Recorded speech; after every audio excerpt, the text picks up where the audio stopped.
ये आपको पता है कि पाकिस्तान और ईरान के कदीम रिश्ते हैं, हज़ारों साल पुराने।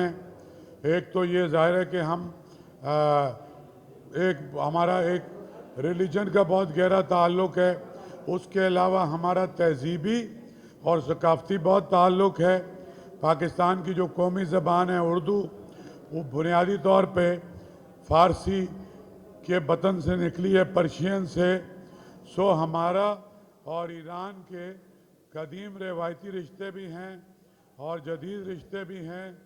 सो हम बहुत खुश हैं आज कि आर्ट्स काउंसिल ऑफ पाकिस्तान में एक बहुत ही नुमायाँ आर्टिस्ट ईरान से आए हैं जो कि लकड़ी पे काम करते हैं, कुंदाकारी का, और फिर इन्होंने बहुत ही खूबसूरत नमूने बनाए हैं।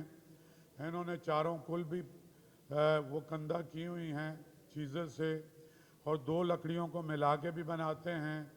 सो ये हम इससे पहले ईरान के साथ फिल्म फेस्टिवल कर चुके हैं।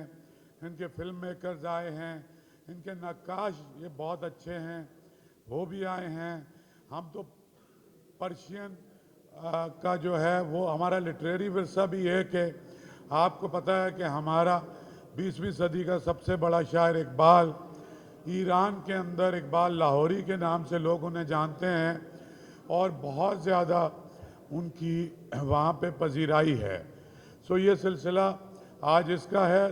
सो मैं शुक्रिया अदा करता हूँ आर्टिस्ट का और एक्सीलेंसी काउंसिल जनरल का, इनकी स्टाफ का और इनकी टीम का, और ये उम्मीद करता हूँ कि मुस्तकबिल में, जैसा कि हमने अभी मीटिंग भी की है कि हमारा जो वर्ल्ड कल्चर समिट हो रहा है उस पे ईरानी फिल्म मेकर, उसमें लाइटिंग डायरेक्टर, उसमें म्यूजिशियंस और वहाँ के मुसव्विर भी आएंगे और एक बड़े पैमाने पे पाकिस्तान और ईरान का ये सिलसिला आगे बढ़ेगा।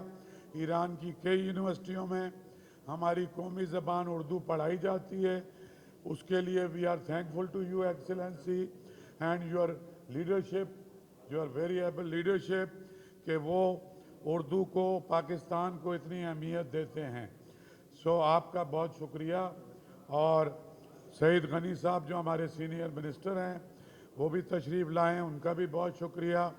सो मैं चाहता हूँ कि आप आकर के हमारे मीडिया से प्लीज़ हैव फ्यू वर्ड्स, वो आखिर में मिनिस्टर साहब करेंगे।